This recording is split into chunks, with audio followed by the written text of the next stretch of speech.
Continuamos con esta historia de Antioquia en esta época tan complicada, muy difícil de entender porque está como más bien poco analizada por los distintos historiadores. 1800, ¿cómo se dio la guerra de 1876? Un personaje que ya habíamos mencionado, el general Briceño, había venido a Antioquia para auscultar la opinión. ¿Cuál opinión? Briceño era conservador. La opinión del Partido Conservador, por cuanto recordemos que estamos en la Constitución de 1863, cada uno de los estados tiene su propio presidente o gobernador, los estados son soberanos, hay federalismo en su plenitud, los habitantes eligen su gobernante y ya luego los presidentes de los estados o los congresos eligen al presidente de los Estados Unidos de Colombia. ¿Y a quién se había elegido? Se había elegido a don Aquileo Parra, de Santander, liberal radical. Por ahí hay un libro que vale la pena que ustedes lean, llama El último radical, refiriéndose a Aquileo Parra, que se hace presidente de 1876 a 1878. Vamos a verificar ese dato para darles la fecha exacta. Don Aquileo Parra, presidente 1876 a 1878, donde hay un cambio, pero vamos a ver por qué se da este cambio y qué es lo que finalmente ocurre. Entonces es un liberal radical. ¿Qué es un liberal radical? Un liberal radical no puede ver a un conservador, porque son radicales. No piensan sino en el pensamiento liberal y quieren acabar con cualquier vestigio de pensamiento conservador. Entonces, comienza la presidencia de Parra, nombra como sus secretarios a personas radicales todas. Manuel Ancísar, que es una persona muy reconocida, es el secretario de lo Interior y las Relaciones Exteriores. Estas secretarías corresponden a lo que hoy llamamos ministerios. Este sería el Ministerio de Interior, o sea, una especie de Ministerio de Gobierno y además de Relaciones Exteriores. Manuel Ancísar. Y miren lo que ocurre. ¿A qué le interesa al radicalismo liberal? Tomarse la educación. Allí está el punto. Hay que educar a los jóvenes dentro del pensamiento liberal. Hay que formar liberales. Ya existe la Universidad Nacional. Entonces, inmediatamente el gobierno propone un proyecto de ley sobre reorganización de la Universidad Nacional y encarga de eso a Manuel Ancísar, secretario de lo Interior, y empieza a decir Ancísar que es que la Universidad Nacional está lleno de defectos, que se ha convertido en un palenque eleccionario. Miren la frase, palenque eleccionario. Que la universidad como universidad tiene como objeto formar liberales. O sea, que allá hay demasiados godos formados en las universidades. Y menciona, por ejemplo, a Miguel Antonio Caro, que es sucesor de José Eusebio Caro, que fue el fundador del Partido Conservador, y Miguel Antonio Caro había traducido las obras de Virgilio al castellano, del latín al castellano, y entonces dice Ancísar, yo nunca enviaría a Caro a enseñar cosa alguna a la universidad. Ese es el objeto que tienen en mente. Que no se enseñe más a Balmes, a Jaime Balmes, al famoso filósofo español que tiene un libro maravilloso, que yo recuerdo haberlo leído en primaria, El criterio de Balmes. que no se puede enseñar a Balmes, que no se Jeremías Bentham es la contraposición de Balmes, que ese es el liberal, Bentham, uno de los grandes iniciadores del nuevo liberalismo, porque esto es puro siglo XVIII. Entonces que Balmes y Bentham no se pueden dar la mano, dice Ancísar en el proyecto del gobierno, que porque si se permite al partido católico, es decir, a los conservadores, estar en el claustro, en la cátedra, pues van a enseñar es catolicismo, y que eso no puede pasar si queremos hacer un cambio en las mentes de los jóvenes. Que a él no le importaba la instrucción primaria. Miren qué cosas tan curiosas. Olvidémonos de la primaria, vamos a tomarlos en la universidad. ¿Por qué? Y miren lo que dice, porque si le enseñamos a leer a los niños de un pueblo, eso es darle un lector al partido católico, porque allá está el cura párroco, el obispo, que les va a enseñar el catecismo astete, y entonces es que eso es mortal para los liberales, que lo importante no era enseñar a leer a la infancia. Oigan pues, esto es como increíble, que eso no es importante, que hay que enseñar es a la juventud, a la universidad, que hay que enseñarle a la juventud a pensar, a conseguir adeptos.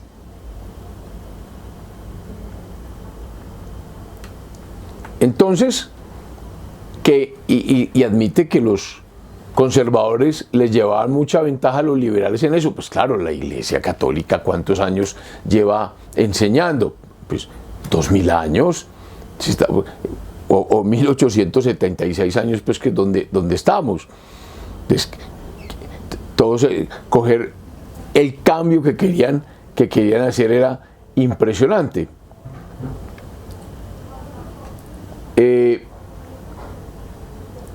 La cuestión religiosa se exacerba, se vuelve el punto de la diferenciación de los dos partidos, conservadores y liberales, porque al decir todas estas cosas que está haciendo, atacando a la iglesia, atacando al cura, atacando al obispo, y otra forma de atacarlo, o sea, reforma educativa, y otra forma de atacarlo, se vuelven a inventar un proyecto de ley de inspección de cultos, igual que la Revolución Francesa, la ley de tuición de cultos, los famosos curas juramentados, y eso está explicitado en el famoso diario de Cundinamarca del 18 de abril de 1876, en un artículo que fue muy publicado que se llamó Pretensión culpable, número 199 de ese diario. Obviamente cuando salen esos proyectos de ley, inmediatamente viene la reacción conservadora. ¿Y quién? Don Mariano Ospina Rodríguez, que evidencia que eso es una sinrazón, que eso no se puede tolerar, que ese proyecto está destinado a encadenar a la iglesia, que quiere privar a los curas de su facultad docente, o sea, hay que sacar a los curas de las cátedras,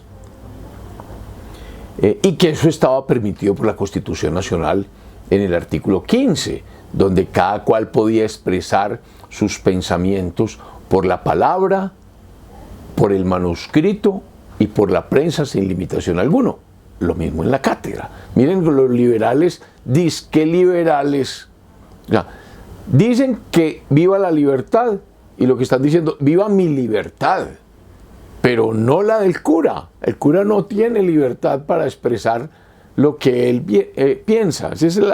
Aquí es donde hay que ser crítico en este punto. Y ese proyecto de ley expresaba penas, sanciones a los prelados eclesiásticos, que por un sermón, una pastoral que enviara a sus parroquias, se opusiera a ese plan de instrucción del gobierno, multas o sanciones que podían ser desde una multa hasta confinarlo. Increíble poner estos personajes o estos curas en una especie de campo de concentración o aún desterrarlos.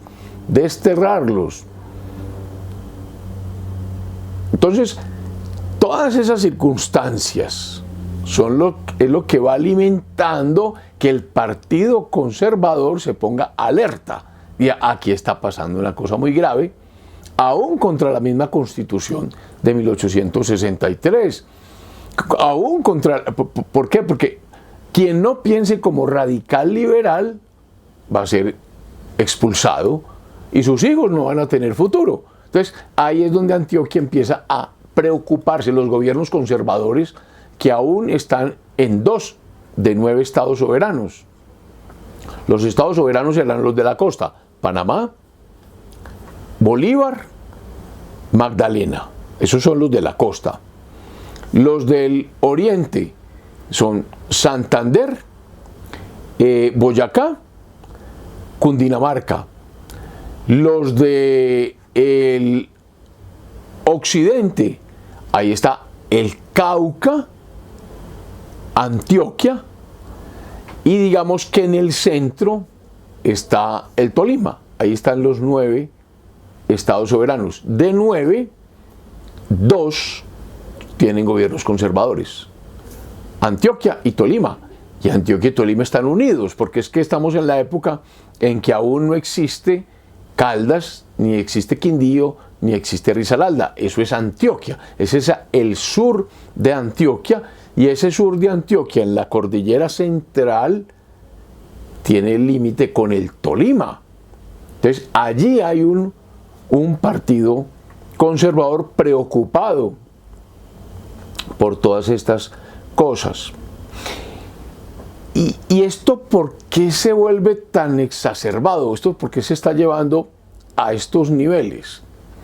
Porque ante estas realidades, los padres de familia en el Cauca están muy preocupados porque no lograron colocar un presidente o un gobernador conservador. O sea, se les metió otro radical y es el presidente del estado del Cauca. En esta época el estado del Cauca es el estado más grande en extensión porque incluye lo que hoy llamaríamos Chocó, Valle, Cauca y Nariño, más toda la selva, o sea, el Caquetá, el Putumayo, el Amazonas. Imagínense la extensión del estado del Cauca y el poder del estado del Cauca, limítrofe con 2 grandes estados. ¿Cuáles? Antioquia y Tolima. Entonces, ¿qué hay en el estado del Cauca? Los padres de familia asustados con estas cosas dicen, no, a nosotros nos tienen que respetar la educación, no nos va a imponer el Estado la educación, van a educar pues nuestros jóvenes en al margen de las enseñanzas cristianas, no vamos a permitirlo, entonces vamos a crear unas escuelas libres. Entonces se ponen a fundar colegios y escuelas libres, obviamente eso lo apoya la iglesia, y el Estado se preocupa, dice, esto no puede pasar. ¿Cuál Estado? El Estado del Cauca, con el gobernador que se llama César Conto.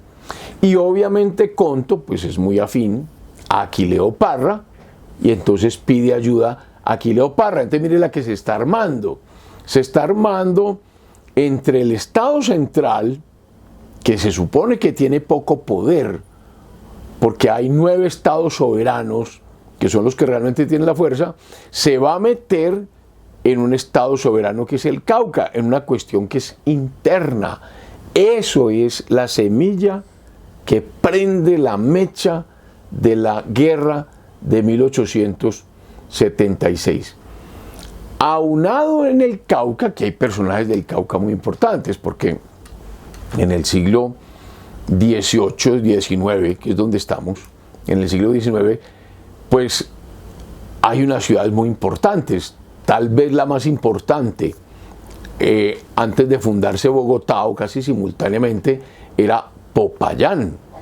Tan importante que allá había universidad. Muchas personas de Antioquia, volvemos a repetir, Antioquia pertenecía a esa gobernación. Lo que pasa es que España la había, digamos que, excluido y había armado la provincia de Antioquia. Entonces, allá hubo muchos presidentes. ¿Cómo? Pues Tomás Cipriano de Mosquera ya había sido presidente, era del Cauca. José María Obando era del Cauca. José Hilario López, que ya había sido presidente, era del Cauca. O sea, presidentes del Cauca había por cantidades industriales. Y uno de ellos era Mosquera, Tomás Cipriano de Mosquera, que ya habíamos explicado que políticamente lo habían derrotado, pero él estaba vivo. Y entonces Mosquera, pues es un expresidente, había sido 3 veces presidente, no es cualquier persona. Entonces, también defiende al gobierno de los radicales. Mosquera es Mosquera, pero en este momento está con los radicales y cuestiona también ese tema en el Cauca de las escuelas libres que habían tratado de montar los padres de familia. Y adicionalmente viene como la cereza del pastel, otra ley de orden público. Se le ocurre al presidente Parra, oiga, pues otra tercera cosa. Ya estamos hablando del ataque a la iglesia. Recordemos que ya hemos hablado de la masonería que acompañaba a este partido radical. Y encima de eso viene la ley de orden público que tramita y saca adelante el gobierno en 1800, o trata de sacar adelante en 1876. Había una ley de orden público en 1867 que decía que para garantizar la autonomía, porque autonomía es lo mismo que federalismo, es que aquí estamos como muy enredados. Autonomía, ser autónomo es tomar las propias decisiones, eso es autonomía. Autonomía es no depender de nadie, yo soy autónomo. Entonces, un Estado autónomo, por naturaleza, cuando se une con otros estados autónomos, se convierte en estados federales. Ese es el federalismo. Entonces, pensar que uno es una cosa y otro es otra cosa es una cosa diferente.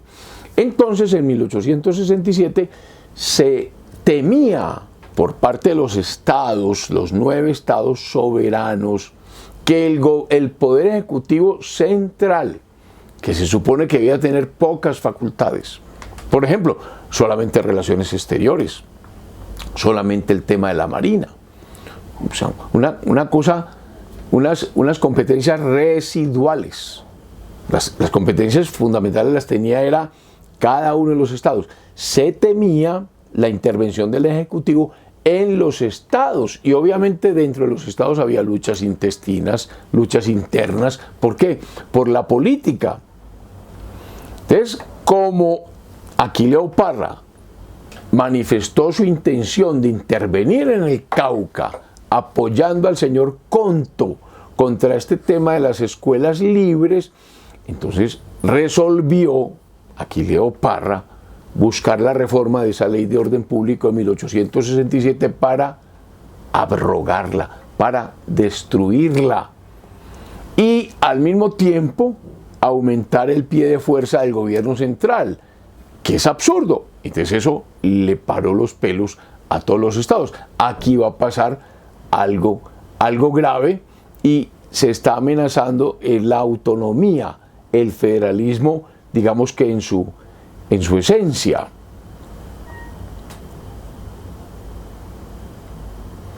Entonces Antioquia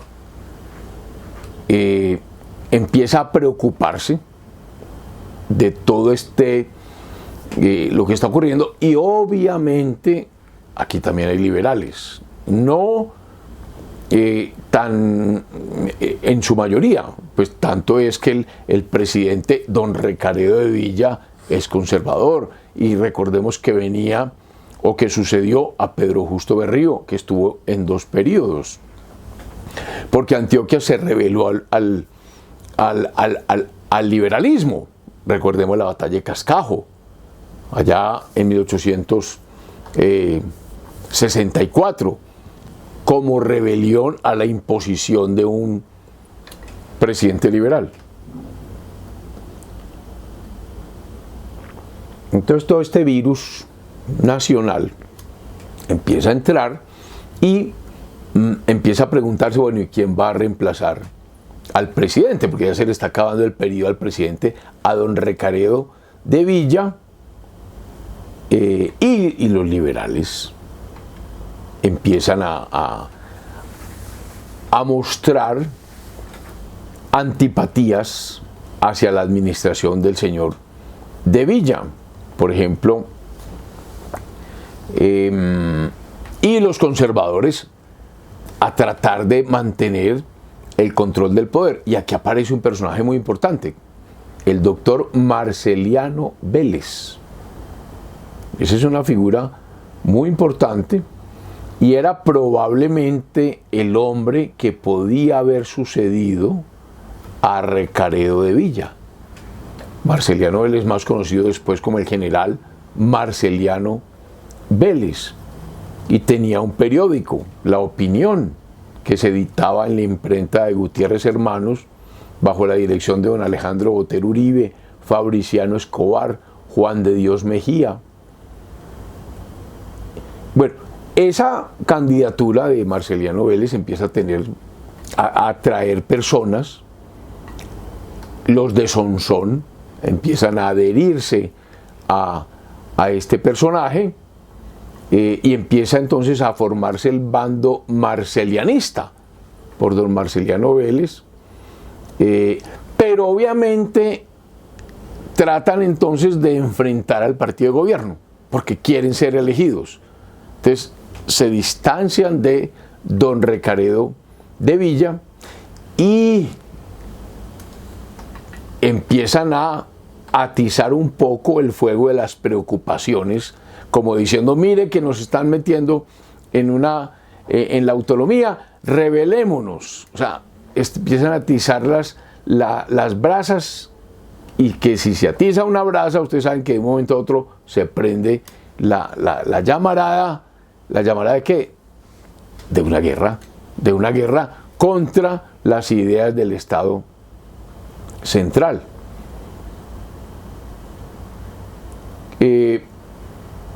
Hay otro órgano de opinión, para ir terminando, que fue llamado La Unión, que apoyaba a don Recaredo de Villa, en el que escribían Demetrio Viana, Luis María, Guillermo Restrepo, y allí se sostenía, hombre, no se debe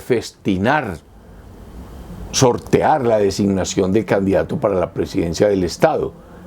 Hay que echar, no se trata de hacer adhesiones públicas, porque podemos crear una inestabilidad, y tenían razón. Entonces Antioquia empieza a inestabilizarse también. Dejemos acá porque el tema se va volviendo más complejo, más candente. Ya hay divisiones en Antioquia, y se va a venir la intervención del gobierno central. Entonces estamos a puertas de una guerra desastrosa, que es la guerra de 1876, con dos batallas muy conocidas, que es Los Chancos y Garrapata. Hablaremos de eso pues la próxima semana.